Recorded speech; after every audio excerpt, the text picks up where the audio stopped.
तो कई तरह की दिक्कतें भी आ रही हैं और वैक्सीनेशन को लेकर के क्या प्रक्रिया चल रही है और ऑक्सीजन और बेड्स की कितनी किल्लत है, इस पर हम बात करेंगे। और इस वक्त मेरे साथ मेरे 3 सहयोगी इस वक्त जुड़ रहे हैं। मेरे साथ मुंबई से मेरे सहयोगी जुड़ रहे हैं दीपक दुबे, इसके अलावा दिल्ली से मेरे साथ पल्लवी झा मौजूद हैं और लखनऊ से अशोक तिवारी मेरे साथ मेरे सहयोगी मौजूद हैं। लेकिन सबसे पहले दीपक, मैं आपका रुख करना चाह रहा हूं, मुंबई में क्या स्थिति है? क्योंकि एक तरफ वैक्सीनेशन की धीमी रफ्तार है और वहीं दूसरी तरफ संक्रमण के बेतहाशा मामले, ये दोनों ही अपने आप में चिंता पैदा करने वाले।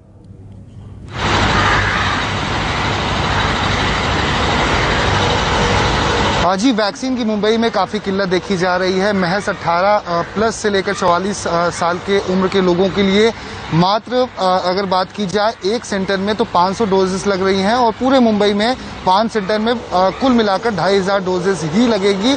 और ऐसे में आने वाले समय में वैक्सीन कब आएगी, ये चिंता का विषय तमाम सेंटर्स के डीन के लिए, डॉक्टर्स के लिए अभी भी बना हुआ है। क्योंकि कुल डोजेस अगर बात की जाए तो 20,000 डोजेस मिली हैं और ये 3 दिनों से लगातार ये प्रक्रिया इसी तरह से जारी है। वहीं 45 साल से उम्र के ऊपर से लोगों के लिए भी काफ़ी चिंता का विषय बना हुआ है कि उनके वैक्सीन मुंबई में उपलब्ध ही नहीं है। लोगों को, सीनियर सिटीजन को वैक्सीन नहीं लग पा रही है और भारी मात्रा में आज मुंबई के अलग अलग सेंटर्स में सीनियर सिटीजन या 45 के उम्र से ऊपर के लोग तमाम पहुंच रहे हैं, जिनको मैसेज बीएमसी की तरफ से ही प्राप्त हुआ है, लेकिन वैक्सीन ना होने की वजह से उन्हें वैक्सीन नहीं लगाई गई। ऐसे में कई बार अलग अलग सेंटर्स पर झड़प होते हुए ही रही है। यहाँ तक कि बीकेसी में हमारे सामने भी जो प्रशासन के लोग हैं उनसे सीनियर सिटीजन भिड़ जाते हैं कि हमें अगर मैसेज आया तो वैक्सीन क्यों नहीं मिल रही है। दूसरी डोज को लेकर लोग काफ़ी मशक्कत कर रहे हैं, खासतौर पर सीनियर सिटीजन जिनकी उम्र 60-70 साल से ऊपर है या 85 साल किसी की माँ है, वो वहाँ पर पहुँचे हुए हैं लेकिन वैक्सीन नहीं मिली है। तो स्थिति काफ़ी गंभीर बनती जा रही है। और इसके साथ साथ आपको बता दें कि तकरीबन जो हमारे एक बड़े डॉक्टर से बात हुई है बीएमसी के, उनका कहना है कि 1 हफ्ते से ज्यादा का वक्त वैक्सीन मिलने में लग सकता है। लेकिन कब मिलेगा? दीपक, सरकारी स्तर पर क्या कहा जा रहा है? क्योंकि राज्य सरकार तो लगातार वैक्सीन की कमी की बात करती रही है, लगातार ये कह रही कि और ज्यादा वैक्सीन दी जाए और उसी बीच 18 प्लस के लोगों के लिए भी वैक्सीनेशन शुरू किया गया है। ऐसे में केंद्र सरकार से कितनी डोज आने वाली हैं? जितने ऑर्डर्स दिए गए हैं सीधे राज्य सरकार की तरफ से, वो कब तक मिल सकते हैं?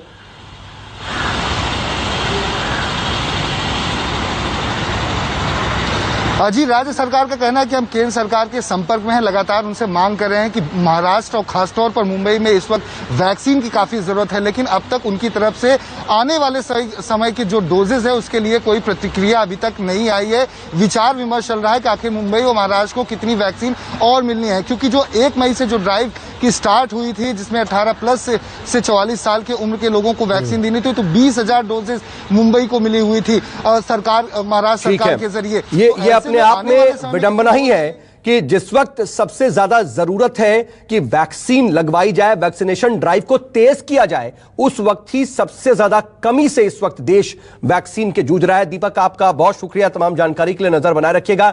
बाकी मेरे साथ मेरे सहयोगी जुड़े हुए, मैं आपके पास आऊं, लेकिन उससे पहले जरा यूपी का जिक्र कर लेते हैं, जहां पर राजधानी लखनऊ में आज वैक्सीनेशन चल रहा है और टीकाकरण के लिए सेंटरों पर लोगों की भारी भीड़ जुट रही है और लोगों को घंटों इंतजार करना पड़ रहा है। सबसे बड़ी बात, सोशल डिस्टेंसिंग की धज्जियां यहां पर उड़ती हुई साफ तौर पर देखी जा रही हैं। हमारे संवाददाता अशोक तिवारी ने वैक्सीनेशन सेंटर के बाहर की स्थिति पर यह रिपोर्ट भेजी है।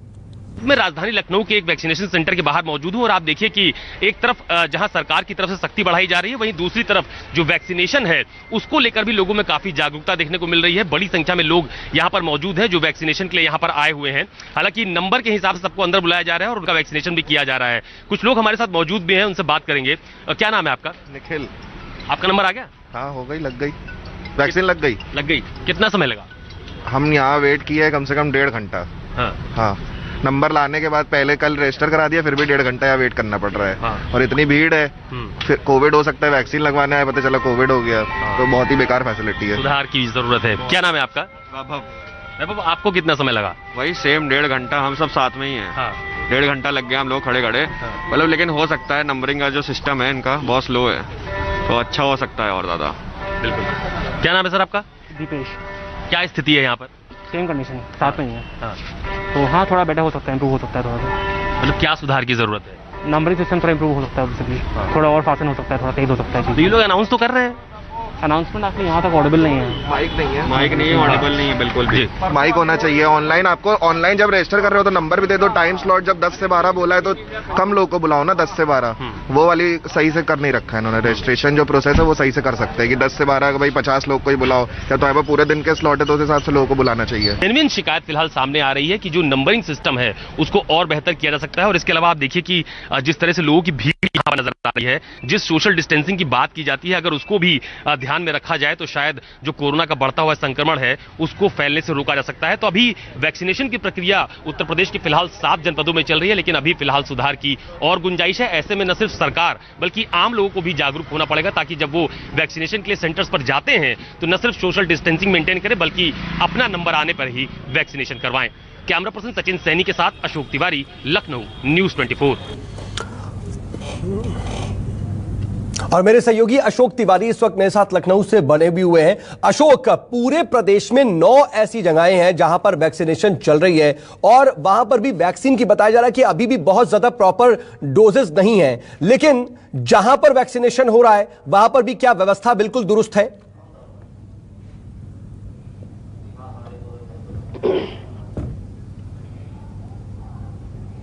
देखिए, तमाम सारे वो जनपद यूपी के जहां पर वैक्सीनेशन की प्रक्रिया फिलहाल चल रही है वहां पर थोड़ी बहुत खामियां जरूर देखने को मिल रही हैं। जैसे आज सुबह जिस वैक्सीनेशन सेंटर पर मैं गया वहां पर सोशल डिस्टेंसिंग का लोग बिल्कुल पालन नहीं कर रहे हैं। हालांकि जो डोजेस की बात आपने की वो पर्याप्त मात्रा में फिलहाल सभी जो सेंटर्स है वहां पर उपलब्ध है, और जब नहीं रहती है तो ऑन डिमांड उसको तुरंत वहां पर पहुंचाया भी जाता है जो स्टोरेज सेंटर है वहां से। लेकिन सोशल डिस्टेंसिंग मेंटेन नहीं की जा रही है। लोगों की तरफ से एक बात यह भी कही जा रही है कि जब वो ऑनलाइन रजिस्ट्रेशन के बाद वहां पर आते हैं तो एकाएक अचानक इतने ज्यादा लोगों को क्यों बुलाया जा रहा है? अगर सबको रजिस्ट्रेशन के बाद नंबरिंग दिया जा रहा है, टोकन सिस्टम बुलाया जा रहा है, तो अगर कम लोगों को बुलाया जाए तो उनके वैक्सीनेशन में आसानी होगी और कोरोना के बढ़ते हुए संक्रमण को रोका भी जा सकेगा। दूसरी अहम बात यह भी है कि आज जो टीम 9 की बैठक हुई है सऊद, उसमें एक अहम फैसला यह भी लिया गया है कि स्वास्थ्य विशेषज्ञों की एक टीम तैयार की जाएगी जो कि मुख्यमंत्री की जो टीम 9 है उसको सलाह देगी। यानी कोरोना के बढ़ते हुए संक्रमण को कैसे रोका जाए, इस पर एक अच्छी पहल इसको माना जा रहा है कि स्वास्थ्य विशेषज्ञों की पूरी एक टीम तैयार होगी, पूरा एक पैनल तैयार होगा जो टीम 9 को सलाह देगी कि आखिरकार कोरोना के संक्रमण को बढ़ने से किस तरह से रोका जा सकता है।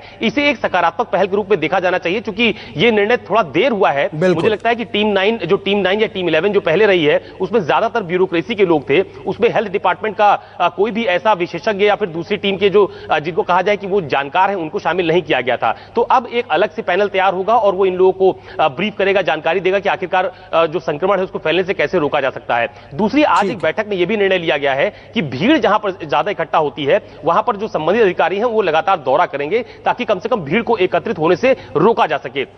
क्योंकि अभी थोड़ी देर पहले जो सरकार की तरफ से जानकारी साझा की गई है उसमें बीते 24 घंटे में 29,000 से ज्यादा नए मामले समूचे उत्तर प्रदेश में सामने आए हैं, और यह अच्छी बात नहीं है सऊद। लगातार आप देखिए कि 29,000, 30,000, इससे कम आंकड़ा उत्तर प्रदेश में बीते कई दिनों से देखने को नहीं मिल रहा है। तो कोरोना संक्रमण के केसेस में बहुत ज्यादा बढ़ोतरी हो रही है। हालांकि अच्छी बात यह भी है कि कम से कम अब नए सुझाव देने के लिए एक विशेषज्ञों का पैनल भी होगा, कई लोग डिस्चार्ज भी हो रहे हैं। लेकिन वैक्सीनेशन सेंटर के बाहर जो इंतजाम की बात कही जाती है, जो आज सारे लोगों ने, चाहे वैक्सीनेशन सेंटर के बाहर की बात हो, चाहे वो हम पंचायत चुनाव के नतीजों के वक्त भीड़ इकट्ठा होने की बात हो, वहां पर सोशल डिस्टेंसिंग की जो धज्जियां उड़ रही हैं उसको जरूर देखना होगा, क्योंकि लगातार 30,000 के मामले सामने आ रहे हैं और यूपी सरकार के लिए यही चिंता का विषय है। अशोक, मैं आऊंगा आपके पास, अभी के लिए बहुत शुक्रिया। लेकिन इन सब के बीच जरा गुजरात का हाल बता देते हैं, क्योंकि गुजरात के अस्पताल भी ऑक्सीजन की कमी की वजह से जूझ रहे हैं। हालांकि गुजरात में कई जगहों पर ऑक्सीजन प्लांट्स मौजूद है, लेकिन बावजूद इसके ऐसी स्थिति बनी हुई है, कई अस्पताल मरीज के परिजनों को ऑक्सीजन की व्यवस्था करने को कह रहे हैं,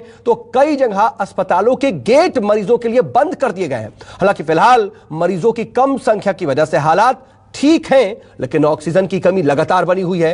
अहमदाबाद से देखिए हमारे संवाददाता भूपेंद्र सिंह की रिपोर्ट। कोरोना महामारी के बढ़ते प्रकोप के बीच ऑक्सीजन की किल्लत ने कई राज्यों में परेशानियां खड़ी कर दी हैं। गुजरात भी उससे अछूता नहीं है। मैं इस समय 16 सिविल अस्पताल पर मौजूद हूं। ये जो 16 सिविल अस्पताल का गेट है, इस गेट को 2 दिनों तक बंद करने की नौबत आ गई थी, और वो नौबत इसलिए आई थी कि ऑक्सीजन की सप्लाई कम हो गई थी। अस्पताल प्रशासन को लगा था कि उनके पास सिर्फ 4 घंटे का ऑक्सीजन है और उसके बाद वो बाकी के पेशेंट्स को ऑक्सीजन नहीं दे पाएंगे, लिहाजा 2 दिनों तक इस गेट को बंद करके नए एडमिशन नहीं लिए गए थे। और उसके बाद में किसी तरह से जब ऑक्सीजन मैनेज हुआ तब ये गेट खोला गया है। मैं बता दूं कि यहाँ पर 325 कोरोना पेशेंट्स का इलाज चल रहा है, जिसमें कई पेशेंट्स जो है वेंटिलेटर पर हैं, बेड पर हैं, लेकिन ऑक्सीजन की सप्लाई जितनी होनी चाहिए उतनी नहीं हो पा रही है। 19 टन की ज़रूरत है, 15 टन ऑक्सीजन मिल रहा है। और इस स्थिति में जब बहुत ज़्यादा बेड की ज़रूरत है, लोग मारे मारे फिर रहे हैं, इस अस्पताल ने ऑक्सीजन की कमी से निपटने के लिए बेड की संख्या ही कम कर दी है। और इसलिए अब ये 15 टन ऑक्सीजन में जितने बेड ऑपरेट कर सकते थे उतने ही बेड ऑपरेट कर रहे हैं। और इस तरह से स्थिति को मैनेज किया जा रहा है ताकि ऑक्सीजन की कमी दिखाई ना दे, लेकिन ऑक्सीजन की कमी है, बेड घटाने पड़े हैं और इस तरह से स्थिति को मैनेज किया जा रहा है। कैमरामैन प्रदेश के साथ भूपेंद्र सिंह, अहमदाबाद, न्यूज़ 24।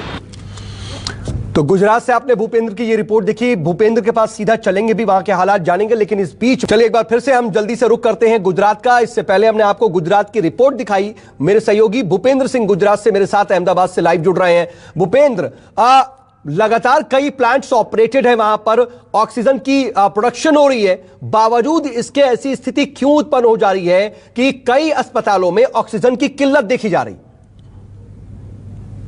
देखिए, ऑक्सीजन की कमी की अगर बात करें तो यहाँ पर ये कहा जा रहा है कि उसका कंट्रोल केंद्र सरकार के पास है और केंद्र सरकार ने जो यहाँ पर अलॉटमेंट किया है वो 1000 टन का है और यहाँ की डिमांड है 1200 टन की।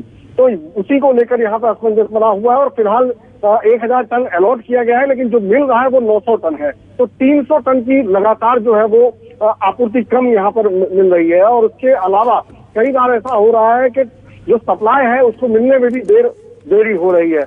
गुजरात सरकार ने जो हाईकोर्ट के अंदर एफिडेविट दिया है उसके मुताबिक वो 55,253 बेड जो है वो पूरे राज्य में ऑपरेट कर रही है। ऑक्सीजन बेड की मैं बात कर रहा हूँ और इनकी सप्लाई जो है वो करीबन 1000 टन होनी चाहिए, लेकिन वो भी पूरी नहीं मिल पा रही। हालांकि गुजरात ऑक्सीजन प्रोड्यूस कर रहा है, कई जगह पे प्रोड्यूस कर रहा है, लेकिन वो सप्लाई अन्य राज्यों को भी दी जा रही है। उसके चलते कहीं ना कहीं उसमें खामियाजा गुजरात को भी भुगतना पड़ रहा है। लेकिन इस बीच जो राज्य सरकार ने तय किया है कि जितने भी 22 जिले हैं उनमें जो भी सरकारी अस्पताल है तमाम जगहों पर उनके जो पीएसए ऑक्सीजन प्लांट होते हैं वो तमाम जगह पर लगाए जाएंगे। यहाँ के कुछ अस्पतालों में वो प्लांट लगे भी हैं, लेकिन कई ऐसे अस्पताल हैं जहाँ पर इस तरह के प्लांट नहीं है, जो सप्लाई पर निर्भर करते हैं। उनके पास अगर ऑक्सीजन पहुंचने में देरी होती है, जैसे कि वडोदरा में।